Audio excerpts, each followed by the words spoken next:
फलटण येथील महिला डॉक्टर आत्महत्येनंतर राज्यभरात अनेक आरोप प्रत्यारोप होताना पाहायला मिळत आहेत।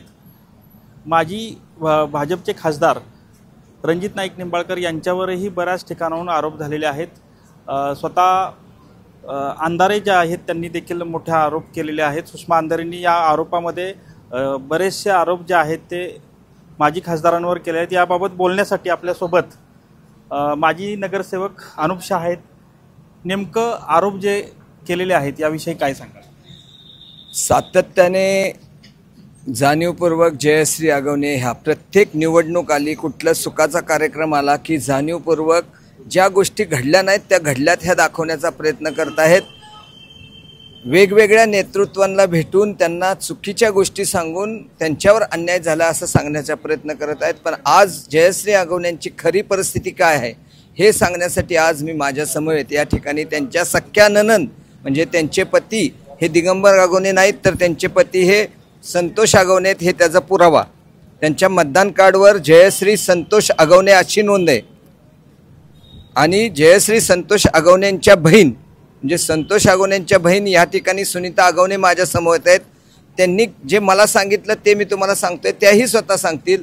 वास्तविक पाहता जयश्री संतोष आगवणे ह्या मुंबईमध्ये राहत असताना त्या ठिकाणी चोऱ्या करत होत्या, मंगळसूत्र चोरले शेजार पाजारची। त्यामधून जनार्दन आगवणे जे त्यांचे सासरेत ह्यांचे तिथं संबंध खराब होऊ लागले म्हणून घरगुती सर्वांनी मिळून निर्णय केला आपल्या गावाकडची जमीन आहे तिथं ह्या नवरा बायकोला नेऊन ठेवायचं, म्हणजे संतोष आगवणे आणि जयश्री आगवणेंना नेऊन ठेवायचं। त्यांना इथं नेऊन आणून ठेवल्यानंतर आपला जो फलटणचा नटवरलाल दिगंबर आगवणे आहे त्यांनी आपल्या भाऊजाईबरोबर प्रेम प्रकरण झालं, अनैतिक संबंध निर्माण झाले आणि ते ज्यावेळेस त्यांचे पती संतोष आगवणेंना समजले त्यावेळेस संतोष आगवणेंनी आपले वडील जनार्दन आगवणेंना ही गोष्ट सांगितली। ही गोष्ट सांगितल्यानंतर जनार्दन आगवणेंनी घरातला विषय बाहेर नको म्हणून बैठक करून हे मिटवायचा प्रयत्न केला आणि मग ह्याचा राग येऊन जयश्री आगवणेंनी संतोष आगवणेंचा आणि जनार्दन आगवणेंचा छळ करायला सुरुवात केली। हा छळ एवढा झाला प्रचंड प्रमाणात तरी देखील त्यांनी त्यांची भूमिका ठाम ठेवली। जनार्दन आगवणेंनी हे अनैतिक संबंध चुकीचे आहेत, हे नाहीच झाले पाहिजेत। मग ह्यांना ज्यावेळेस अडथळा येतोय असं निर्माण झालं, अडथळा येतोय म्हटल्यानंतर जयश्री आगवणे आणि दिगंबर आगवणे यांनी कट कारस्थान करून त्यांनी जनार्दन आगवणे जे सासरेत जयश्री आगवणेंचे ह्यांचा खून केला असं त्यांचीच मुलगी जे या ठिकाणी सुनीता आगवणे उपस्थित आहेत ह्यांचं म्हणणं आहे। त्यांनी 2009 साली या प्रकरणी तत्कालीन गृहमंत्री आर पाटलांना निवेदनही दिलेलं आहे। माझं ह्या निमित्ताने ज्या सुषमाताई अंधारे आहेत आणि मेहबूबबाई शेख जे माझे मोठे भाऊ आहेत ह्यांना विनंती आहे, आपण फलटणला येता मोठ्याच्या वाड्यात राजवाड्यात जाता तिथं काय घेता काय नाही घेत आम्हाला कळत नाही आणि आपण तिथून बाहेर झाल्यानंतर बेछूटपणे आमच्या पक्षावर आमच्या नेत्यावर आरोप करत सुटता आणि तुम्ही खरंच जर जनतेचा कळवळा असलेले नेते दोघं आहात तर या माझ्या बहिणीवर झालेल्या अन्यायाला वाचा फोडण्यासाठी आपण वेळ द्या। फलटणला कधी येताय ते सांगा, 3 तारखेला आपला वेळ द्या, आम्ही आपल्याला भेटायला येतो। तुमच्यात जर हिंमत असेल तर आम्हाला वेळ द्या, आम्ही येऊन तुम्हाला आमची वस्तुस्थिती सांगतो आणि त्यानंतर तुम्ही मीडियासमोर आपली भूमिका स्पष्ट करा। आम्ही पुराव्यानिशी सांगतो। माझा ठाम आरोप आहे दिगंबर आगवणे आणि जयश्री आगवणे आणि जयश्री आगवणे यांचं संतोष आगवणे बरोबर झालेलं लग्नाचा हा फोटो,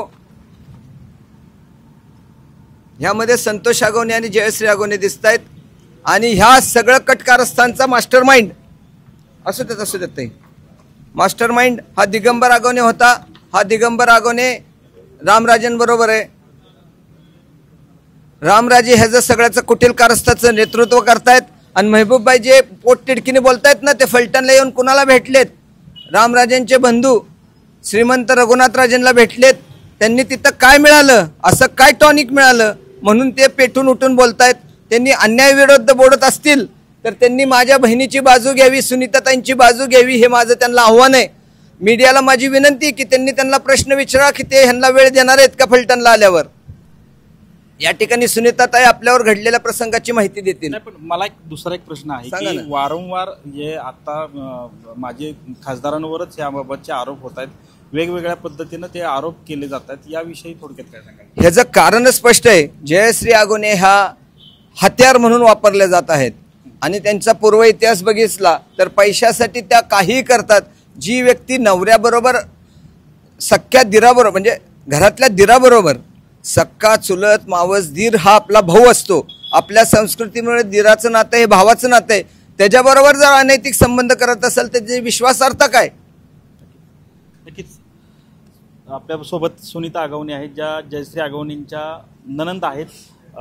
तुम्ही एक आरोप करताय, हा गंभीर आरोप आहे की खुनापर्यंतचा आरोप केलेला आहे तुम्ही सासऱ्यांच्या बाबतीत, तुमच्या वडिलांच्या बाबतीतला बोलताय. नक्की विषय काय? आमचा विषय म्हणजे माझ्या वडिलांना ह्या दोघांनी म्हणजे खून केलेला आहे आणि माझ्या आईनी पण भरपूर शेवटपर्यंत माझ्या म्हणजे ह्याच्यासाठी लढली, पण शरीर काय साथ देत नाही शेवटला. त्याच्यानंतर मला वाटलं की मला कुठेतरी न्याय भेटेल म्हणून ह्या सरांशी मी आपलं कॉन्टॅक्ट केलेलं आहे आणि माझ्या भावाला पण त्यांनी हे केलेलं आहे, मारलेलं वगैरे आहेत भरपूर दोघांनी. खुनाचा तुम्ही डायरेक्ट आरोप करताय म्हणजे खून झालेलाच आहे, खून झालाच आहे, पण ह्या लोकांनी पोलीस स्टेशन वगैरे सगळं मॅनेज केल्यामुळे ते काही माझ्या आईला करताच आलं नाही ना. वडीलच माझे हे होते, करते होते.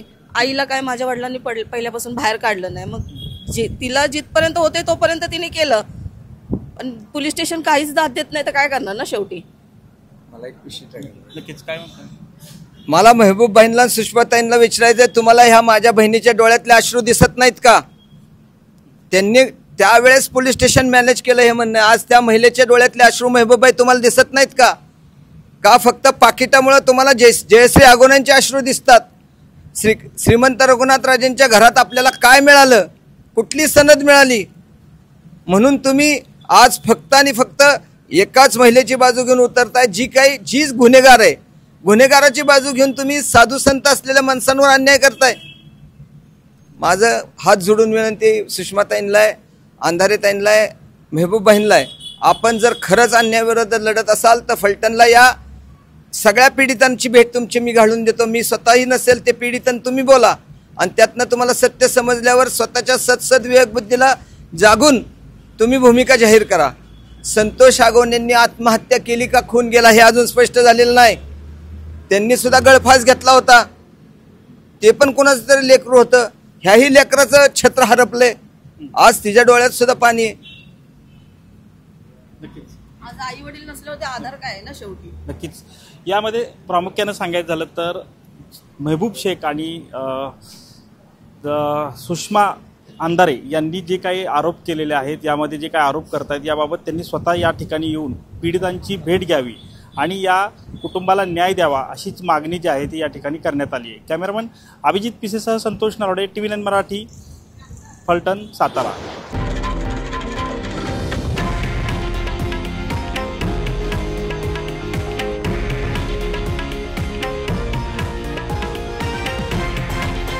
हे आहे देशातील नंबर 1 न्यूज नेटवर्क आणि आपण पाहत आहात TV9 मराठी, एकमेव.